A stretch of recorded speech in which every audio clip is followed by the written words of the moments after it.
ہم نے رب کے حکموں کو توڑا، ہم نے پرواہ نہیں کی۔ ہم سمجھے دنیا میں آئے ہیں تو ہماری دنیا ہے، آوارہ ہوں،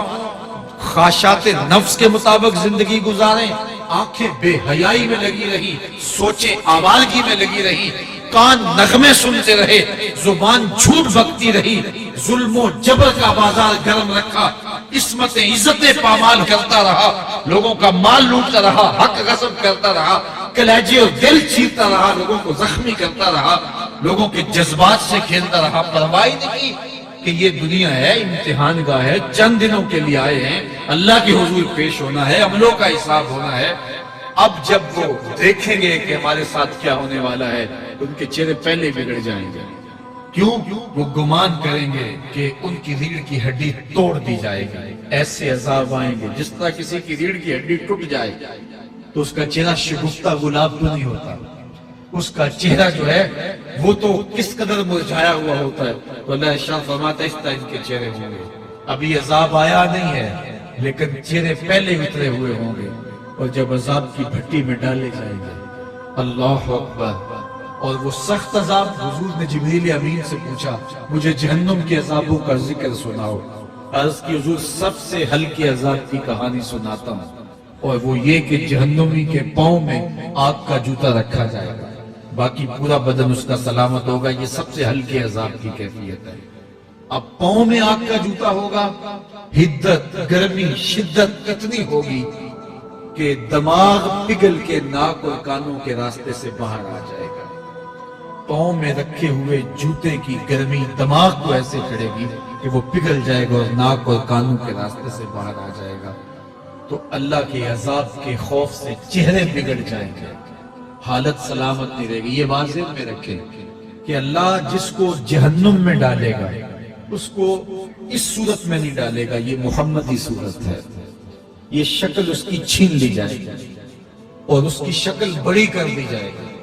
اس کا ایک ایک دانت احد پہاڑ جتنا ہوگا۔ احد پہاڑ کا پھیلاؤ 15 کلومیٹر پہ ہے،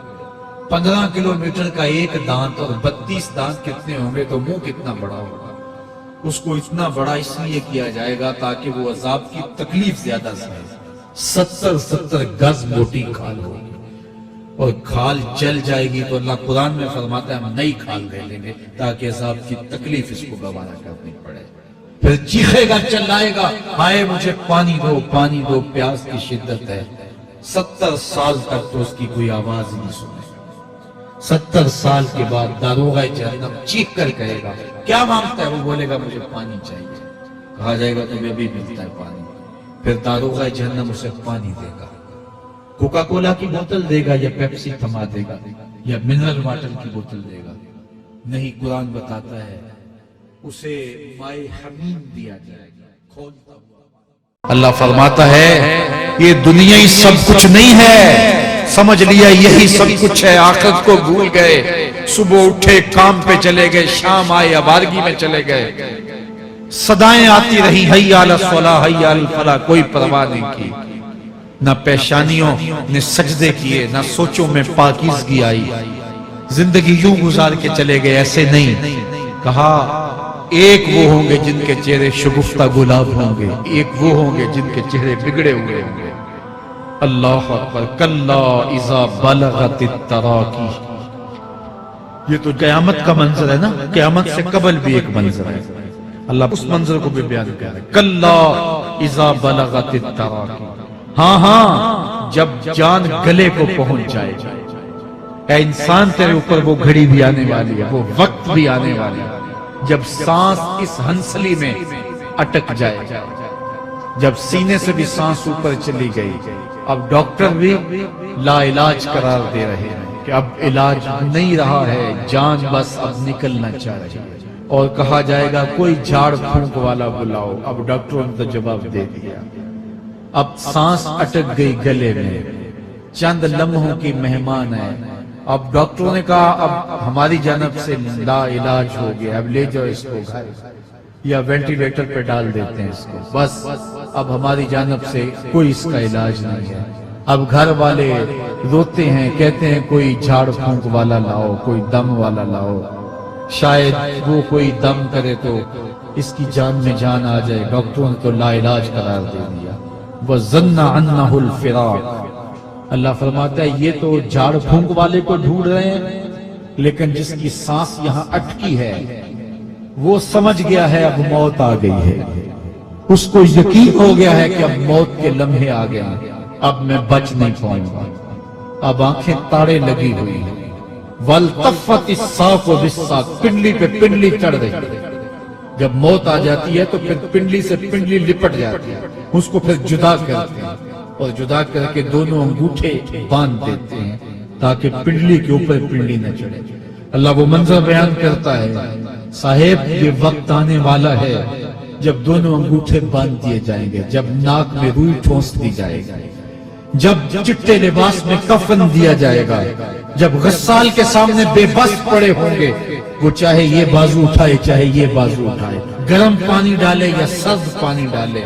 جب بس پڑے ہوئے ہوں گے جو ہے وہ غسل دینے والوں کے، اور ناک میں روئی ہوگی اور دونوں انگوٹھے آپس میں بندے ہوں گے، یہ محل، یہ ماڑی، یہ کوٹھیاں، یہ بنگلے جس کو سویر شام لگ کے حلال حرام کی تمیز کیے بغیر بنایا تھا، غوث اعظم رضی اللہ تعالیٰ عنہ بولے مکان بنا رہا ہے، بسیں گے اور حساب تو جا کے دے گا، اور یہ تو ایک رات بھی تجھے اس گھر کے اندر نہیں رکھیں گے کہ چلو ایک رات مہمان رکھ لیں، کہتے ہیں نہیں نہیں مہمانوں نے بھی جانا ہے تو جلدی کرو اس کو سپرد کراؤ، وہ تو تیرا لباس بھی پھاڑ کے اتارے گے، خود غسل دینے کے لیے تیار بھی نہیں، تجھ سے خوف آنے لگا ہے، جاندی واری ڈرونا بنے ہوتے، ہاتھ نہ لاندے ڈال دے، جنہ لئی تو پاپ کمائے آج کتھے نہیں تیرے کر دے، آج تو وہ تیرے ساتھ تجھے غسل دینے کے لیے آمادہ نہیں۔ وَالْتَفَّتِ السَّاقُ بِالسَّاقِ، جب پنڈلی پہ پنڈلی چڑھنے لگ جائے گی، إِلَىٰ رَبِّكَ يَوْمَئِذٍ الْمَسَاقُ، اس دن تیرے رب کی طرف ہی لوٹ کے جانا ہے۔ فَلَا صَدَّقَ وَلَا صَلَّىٰ، اس نے نہ تو سچ مانا اور نہ نماز پڑھی، وَلَٰكِنْ كَذَّبَ وَتَوَلَّىٰ، ہاں جھٹلایا اور منہ پھیر کے چل پڑا۔ ثُمَّ ذَهَبَ إِلَىٰ أَهْلِهِ يَتَمَطَّىٰ، پھر اپنے گھر کو اکڑتا ہوا چلا۔ اولا لک فاولا ثم اولا لک فاولا، تیری خرابی آ پہنچی، ہاں تیری خرابی آ پہنچی۔ اَيَحْسَبُ الْإِنسَانُ أَن يُتْرَكَ سُدًى، انسان دنیا میں یہ گمان کرتا ہے اس کو سدا چھوڑ دیا جائے گا۔ سدا عربی میں ایسے اونٹ کو کہتے ہیں جس کی مہار کسی کے ہاتھ میں نہ ہو، شترے بے مہار، جہاں مرضی جس گھاٹ سے چاہے پانی پیے، جہاں سے مرضی چارہ لے، تو شترے بے مہار کو کہتے ہیں سدا۔ تو یہ انسان بھی گمان کرتا ہے کہ میں بھی سدا ہوں، مجھے کوئی کیوں پوچھے، میرے جذبات پہ کوئی کیوں قدغن لگائے، مجھے کیوں روکے کوئی۔ بالخصوص جوانی کے ایام کے اندر جوان کو بڑا ہوتا ہے کہ کوئی مجھے کیوں، وہ تو ماں باپ کے کہنے میں بھی نہیں آنا چاہتا، وہ کہتا ہے کیوں مجھے روکتے ہیں، میری جوانی ہے، میرے جذبات ہیں، مجھے آزادی سے جینے دو، کیوں میرے راستے میں رکاوٹ بنتے ہو، میں سدا ہوں۔ اللہ فرماتا ہے نہیں، ایک اونٹ تو سدا ہو سکتا ہے، جس کو میں نے اشرف المخلوقات بنایا ہے، اس کو تو سدا نہیں چھوڑوں گا، اس کو تو پابند بناؤں گا حکام کا۔ اب وہ کہتا ہے کہ نہیں نہیں، یہ کیسے دوبارہ اٹھائے جائیں گے؟ اب دوبارہ وہی بات پھر آ گئی، الم یک نطفۃ من منی یمنی، اللہ فرماتا ہے ایک بوند تھی نا، پانی کا ایک قطرہ تھا جو رحم مادر میں رکھا گیا، ثم کان علقہ، پھر وہ پانی کا قطرہ لوتھڑا بنا، فخلق فسوى، پھر اللہ نے اسے پیدا فرمایا اور پھر ٹھیک ہموار کیا، فجعل منہ الزوجین الذکر والانثى، پھر اس سے وہ جوڑ بنائے، کوئی مرد بنایا کوئی عورت بنائی۔ کہا اب غور کر، اب تیری آنکھیں دیکھتی ہیں، بجلیاں چمکتی ہیں، تیری زبان کا طوطی بولتا ہے، لوگ اشش کرتے ہیں تیری گفتگو پہ، تیری گفتار پہ صدقے جاتے ہیں، تیرے لہجے کے جمال کو دیکھتے ہیں، تیرے سینے کا زور، تیرے پنجوں کی طاقت، تیری دماغ کی تیزیاں اور تیری سوچوں کے اجالے، تیری زوردار ٹانگیں، تیرے کڑیل بازو اور تیری چوڑی چھاتی اور تیرے گلاب کی پتیوں جیسے ہونٹ، اے انسان یہ سب کچھ کہاں تراشا گیا؟ ماں کے رحم میں، اس تاریکی میں جو 3 پردوں میں تھی، تیرا سر تیرے گھٹنوں میں تھا